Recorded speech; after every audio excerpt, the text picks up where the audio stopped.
Hi, welcome to Smash Course. Sex trafficking is a form of modern slavery in which individuals perform commercial sexual acts by force and deception. However, force is not always a tactic and does not always define sex trafficking. Whether force was a tactic or not, minors under the age of 18 are always considered victims. In 2017, 8,524 cases of human sex trafficking were reported nationally. Only 107 from Louisiana, which is 1.2% of cases nationally. Less than 1% of traffickers are prosecuted, and less than 20% of law enforcement had training regarding sex trafficking. Nationally, about 82.9% of victims are female, 13.2% of victims are male, and about 0.09% are gender minorities. 61.92% of victims are over the age of 18, and 29.27% of victims are under the age of 18. In Louisiana, sex trafficking is considered to be the most unreported but highest form of crime. In March of 2018, there was a 77% increase in sex trafficking in Louisiana. Since 2007, only about 2,139 sex trafficking reports have been made in Louisiana, 275 this year. Only 2.4% of reports have been made by surviving victims. Motels and hotels are a much higher risk of being a venue than any other place.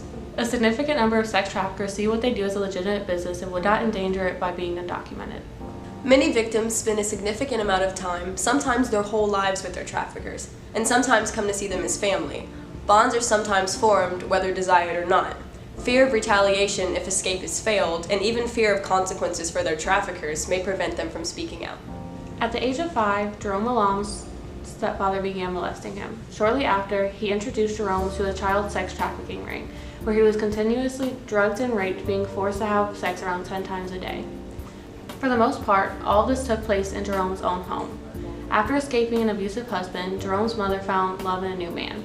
Yet the entire time, Neil focused solely on Jerome. He was targeted through his mother. Throughout his childhood, Jerome would be forced into sexual acts by receiving death threats, not only towards him but also towards his mother, from Neil. This caused Neil to add more and more to Jerome. He went from sexual abuse to child pornography to the child sex trafficking ring.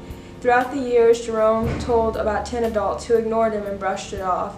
At the age of 12, Jerome decided to set ablaze his stepfather's child pornography collection and attempt suicide. This continued until Jerome was 17 and enlisted in the Marine Corps. Unfortunately, many of the other kids in the same ring as Jerome did not make it out alive, which continuously haunts him. He uses them as the fuel to raise awareness and make sure that what happened to him happens to fewer and fewer children each year. Self-defense is an important part in both sex trafficking and all forms of rape.